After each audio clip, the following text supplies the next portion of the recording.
Thank you, Chairman Graham, Ranking Member Leahy, and thank you, Secretary Pompeo. Great to be with you again. As you reference in your written testimony, there is an important opportunity for us together to build a development finance institution through something called the BUILD Act, the Better Utilization of Investments Leading to Development Act, which actually passed out of the Senate Foreign Relations Committee yesterday by a 20-to-1 vote. Has strong bipartisan support in both the House and the Senate and has been welcomed by the administration. And in a late revision, the Secretary of State will be the chairman of the board of the new institution. So please tell me, if you would, how this new International Development Finance Corporation will be a tool in the toolkit for the State Department, for USAID, for our government overall to pursue development in the world, and how you see it as a component part of advancing our interests and values in the developing world. Thanks, Senator Coons. Thanks for the question. So it doesn't replace any of the other things. It's not intended to eliminate other actions, other humanitarian assistance, other development assistance that we're providing. It is, but it does fundamentally reshape how we think about it and how our organization thinks about it. It means we have to rise to the occasion too. It won't be the first time, but it'll be the first time, I think, in a strategic and coherent way. We work to bring private sources of capital to bear alongside the government assistance. Certainly U.S. Resources, but resources from other countries as well, where we strategically identify targeted needs for development. We identify the kinds of capital that they need. It's not always the case they need a grant. It's not always the case that a loan will work. There are lots of different structures that can be achieved. And what I think the BUILD Act accomplishes, it gives us the flexibility to identify a development need, bring to bear the right resources over the right time period, and manage it in a way that effectively delivers the outcome and measures it all along the way. I look forward to working with you should it be enacted as we implement this new tool. When President Trump signed the executive order ending separation of children and families at the border, it didn't end the ongoing crisis in Central America. That's one of the real drivers of families fleeing the chaos of 3 countries in Central America. Chairman Graham, I'd like to ask unanimous consent that an editorial from my friend and predecessor, Vice President Biden, be entered into the record.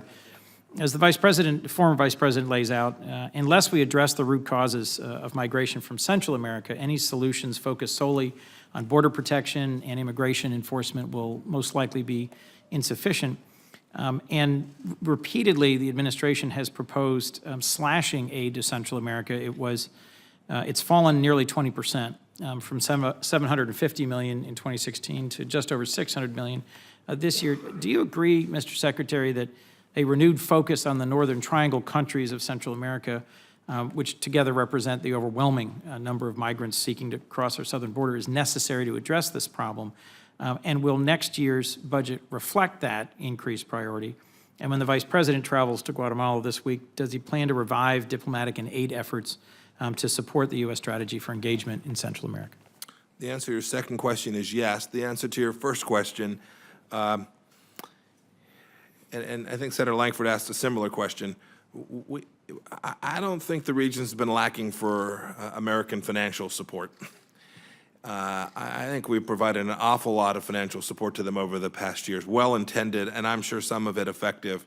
So I'm not certain what the right number is to ask for financial assistance down there. What I think is more important is that we ensure that that there's an outcome that we can deliver. I am not convinced today, if you said, Secretary, you've got 2 times or 3 times as much money and you can spend it next year, that we could effectively deliver an outcome that would achieve what you're describing. I agree with the hypothesis of your question is right. If we don't resolve those issues in those 3 countries, we're going to have challenges along our southern border for years and years to come. And I think it's important that we continue to meet our legal and treaty obligations, and if possible, by having a better access to opportunities to apply for asylum, for refuge at our embassies in these 3 countries, rather than having families risk this very long and dangerous trek. I hope we can make progress on that. Let me ask a last series of questions. I know Senator Murphy was also asking about recent press statements by Ambassador Bolton and reporting that strongly suggest President Trump's planning to meet with Russian President Vladimir Putin. You know, on June 8th, DNI Coates warned Russia is attempting to influence our 2018 midterm elections this coming November and to divide the transatlantic alliance. He pointed out Russia has meddled in elections in France, Germany, Norway, Spain, Ukraine, and has otherwise overtly or covertly tried to divide the NATO alliance and to interfere with our allies. Will Russian election interference in the United States and in a way that has harmed our key NATO allies be a focus of this summit with President Putin and a focus of the upcoming NATO summit? Here's what I can say. As far as the NATO summit, I've seen the agenda. That absolutely will be there. I know that. Every conversation that's been had between that I'm aware of, between the United States government and our counterparts, certainly mine with Foreign Minister Lavrov now 2 or 3 times I raised the issue in each and every conversation. I am confident that when President meets with Vladimir Putin, he will make clear that meddling in our elections is completely unacceptable. I hope our president will hold Putin and Russia accountable for their aggression against Ukraine, for their support for the murderous regime of Bashar al-Assad, for their interference in our election and others. I am concerned by reports that in southwest Syria, the Assad regime is on the march and is taking aggressive action. And I wonder if I could, in closing, just ask, I agree with a proposition advanced by the chairman at the beginning, that we need to remain on the ground. We need to remain engaged in Syria in order to have the opportunity to shape any negotiations that might resolve this horrible conflict. Is it your understanding that we've sent some signal to Assad and to Russia that we won't block advances in southwestern Syria that might create now an opportunity for Iranian influence to advance closer to our vital allies, Jordan and Israel? The forces, the U.S. forces that are present there don't have the ability to reach to the region that you're describing. Indeed, Russians have flown missions in southwest Syria over the past several days as well. Isn't that in violation of an agreement we had reached with the Russians? Yes, sir, it is. And we have both spoken to them about it and issued public statements indicating exactly that.